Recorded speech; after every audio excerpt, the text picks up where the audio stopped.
Quando eu era criança pequena, lá em Campina Grande, na Paraíba, eu lembro bem dos primeiros momentos da minha vida em que as minhas avós me deram as primeiras lições de que a educação me levaria além.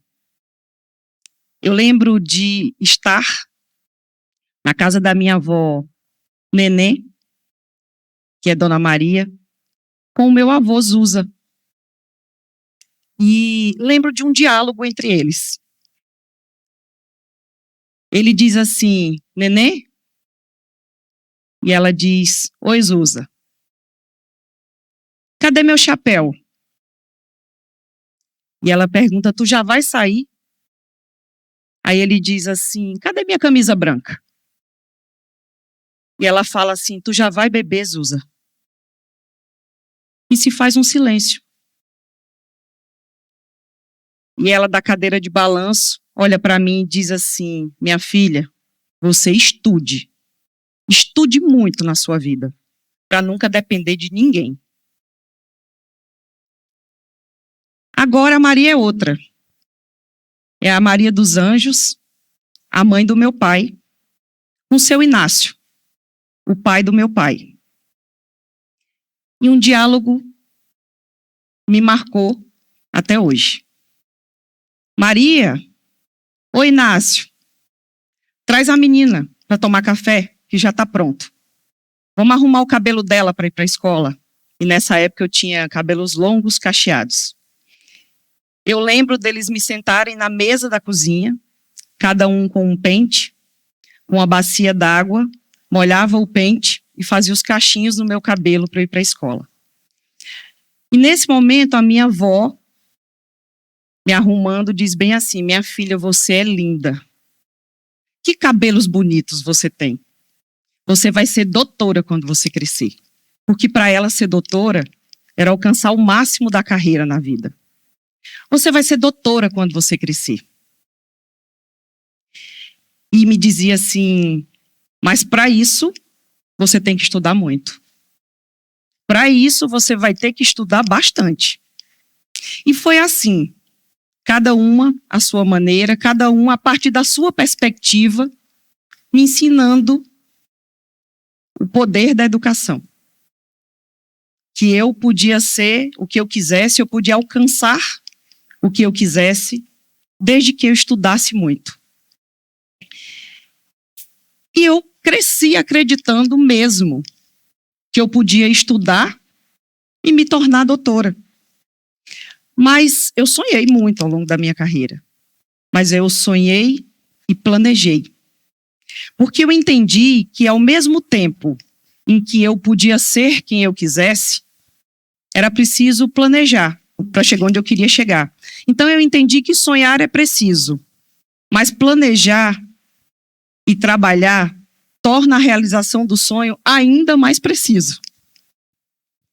Quando me perguntam se eu esperava ser a primeira presidente do Banco do Brasil, eu sempre respondo que eu sabia que eu ia chegar longe. Eu sempre soube. Porque eu me planejei para isso. Eu me capacitei para isso, eu estudei para isso. E eu sabia que eu conseguiria, sim, chegar muito distante. Mas esse início meu, o início da vida, foi vendendo frutas e verduras, foi vendendo bolo, balinha, café, chiclete, limpando calçadas, entregando quem tinha, intercalando tudo isso com as horas de estudo. Porque mãe e titia exigiam que eu precisava estudar. Eu sabia, desde muito pequena, que a educação, o trabalho me levariam além. E eu aprendi que trabalhar é necessário e que todo trabalho é digno. Eu aprendi a não ter vergonha de trabalhar, a ocupar o espaço onde eu estava, com o que eu sabia fazer. Então, desde os primeiros anos da minha vida, entendendo a importância do trabalho, eu trouxe muito do que eu aprendi ao longo dos meus primeiros anos de trabalho para o Banco do Brasil, falando em se preparar para estar no lugar onde a gente almeja estar, num passado bem próximo agora, eu já estava pronta, preparada, capacitada. Mas foi preciso um ato intencional. O presidente da República quis nomear uma mulher competente de carreira para presidir o Banco do Brasil.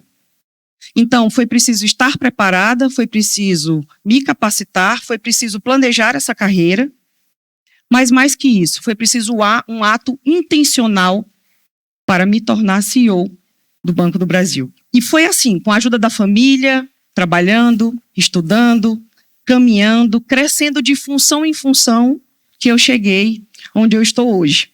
Eu sou uma mulher mãe paraibana, campinense, lá de Campina Grande, na Paraíba. Trabalho no Banco do Brasil há 24 anos. E ao longo da minha carreira, eu tive muitos mentores e mentoras, eu tive muitos colegas que apoiaram na minha formação. Eu tive muita gente que me ajudou na capacitação. Então eu sou um pouco de cada uma dessas pessoas que passaram pela minha vida. Eu sou um pouco de todas as que ainda virão, porque nós estamos em constante evolução. É importante a gente saber que, de fato, para uma mulher, a educação transforma e liberta. Que, de fato, a educação muda o rumo da vida. E aqui, quando eu estou falando de educação, quando eu estou tratando de educação, eu não estou tratando só da educação formal, da educação da academia. Essa é inegociável. Ela é necessária. Mas eu trato da educação no sentido mais amplo. Na educação da transmissão de conhecimento. Da educação da humildade de receber conhecimento e de transmitir conhecimento. De aprender com o nosso meio, com quem está perto, com quem está à disposição de dividir conosco. E de se colocar à disposição de dividir o que nós sabemos. Então, é muito importante a gente saber que essa educação transforma. Eu tenho muito próximo de mim uma formação de uma consciência cidadã. Desde muito pequena, eu aprendi que mesmo num ambiente caótico, mesmo num ambiente em que havia uma concorrência acirrada, ali, ao mesmo tempo, existia um código de conduta ética e moral em que cada um respeitava o espaço do outro. Era uma comunidade.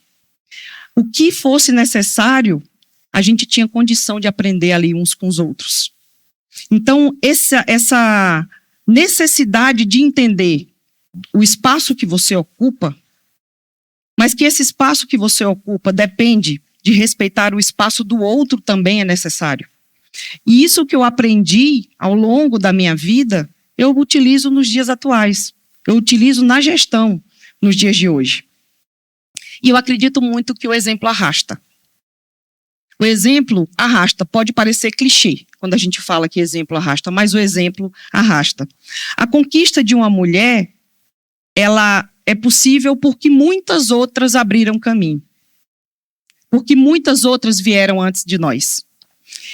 E há exatos 100 anos atrás, tomava posse no Banco do Brasil a primeira mulher, Dona Ema Medeiros.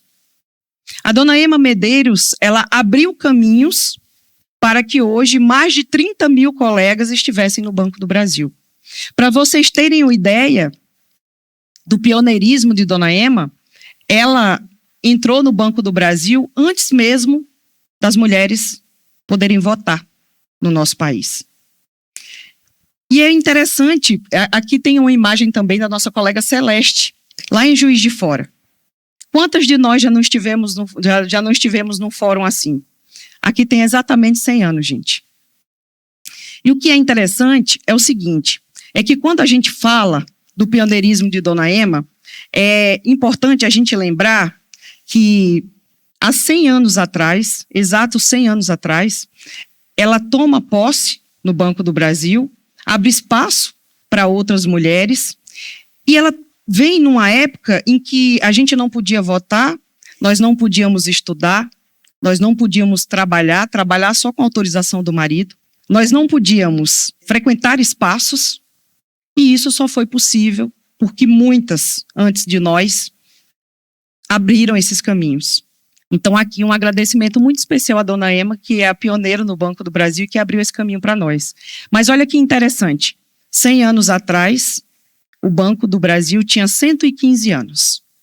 Demorou 115 anos para que a primeira mulher pudesse ingressar nos quadros do banco. Demorou mais 100 anos para que o banco tivesse a primeira mulher como presidente do banco. Foram mais 100 anos.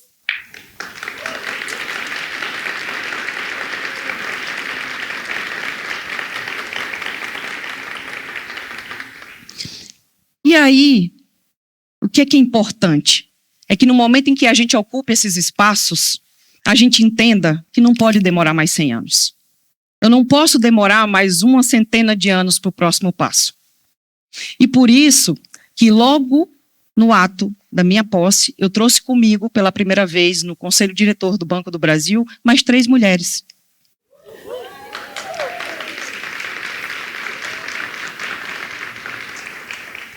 Pela primeira vez, o Conselho do Banco do Brasil tem 4 mulheres. É a primeira vez na história. É o conselho diretor mais feminino do sistema financeiro nacional.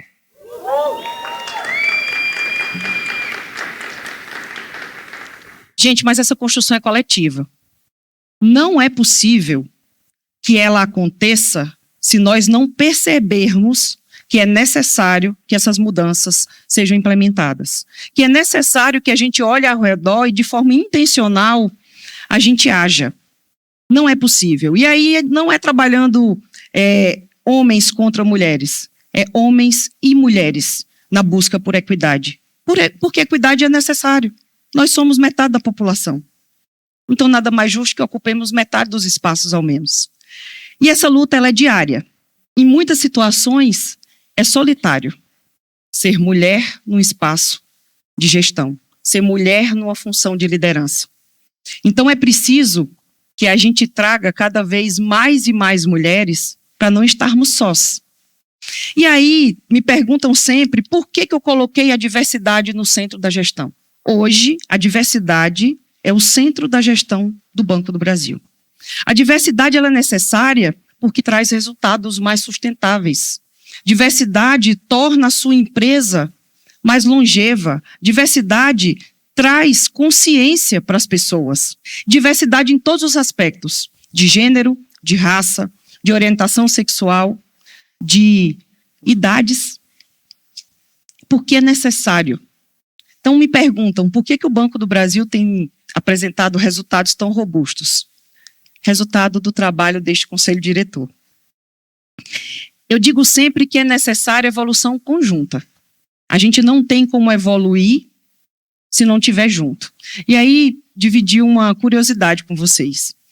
Em muitas reuniões do banco, eu estava sozinha. Eu era a única mulher.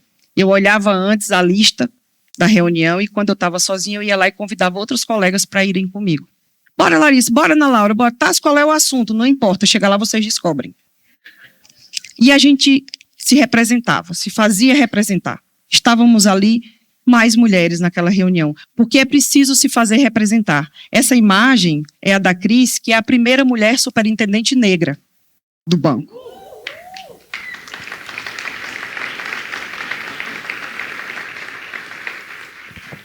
Gente, é preciso que essa nossa geração seja a última geração de primeiras.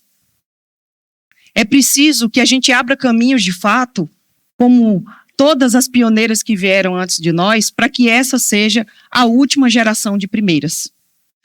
Eu tive inspirações durante toda a minha vida. Toda a minha vida. Eu tive pessoas que me inspiraram e que me disseram que eu estava no caminho certo, que me incentivaram. Mas eu tive mais ainda, eu tive pessoas que me disseram também, olha, não vai por aí, que não vai dar certo. Então eu tive humildade de ouvir e de entender que nem sempre eu estava correta. Que às vezes é preciso mudar a rota, às vezes é preciso mudar de rumo. E é muito interessante quando você tem inspirações, porque você se guia pelas pessoas.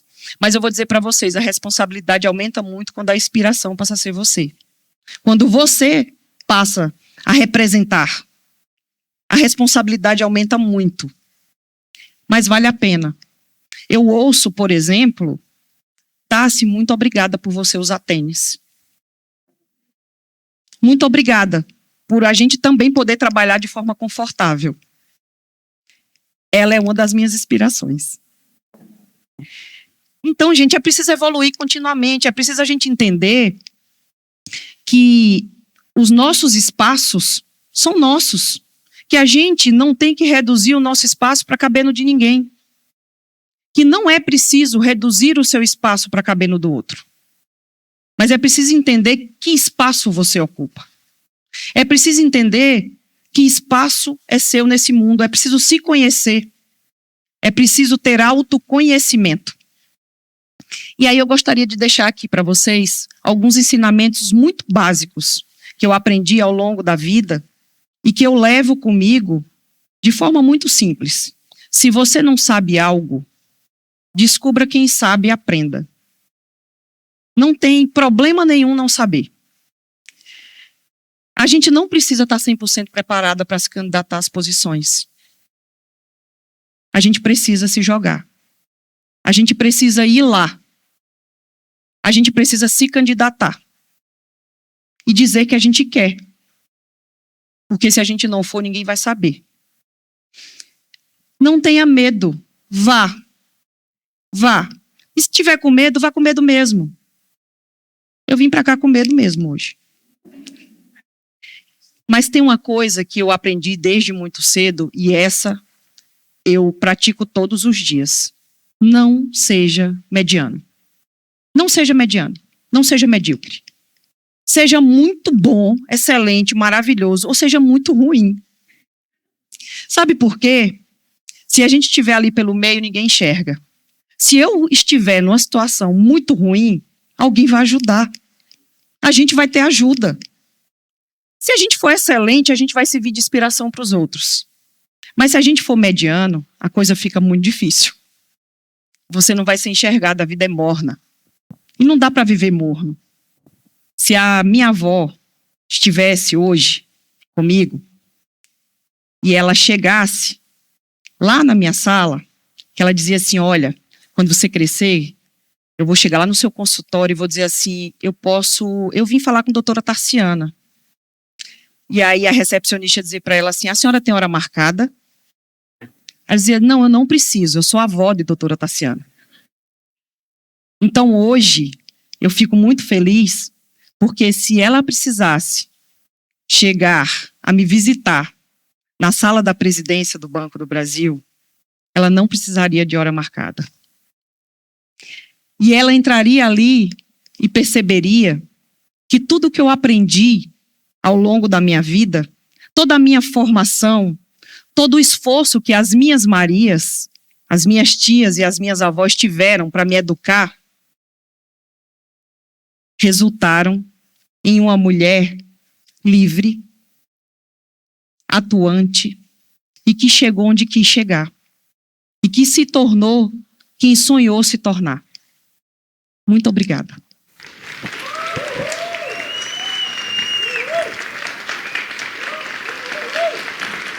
Muito obrigada.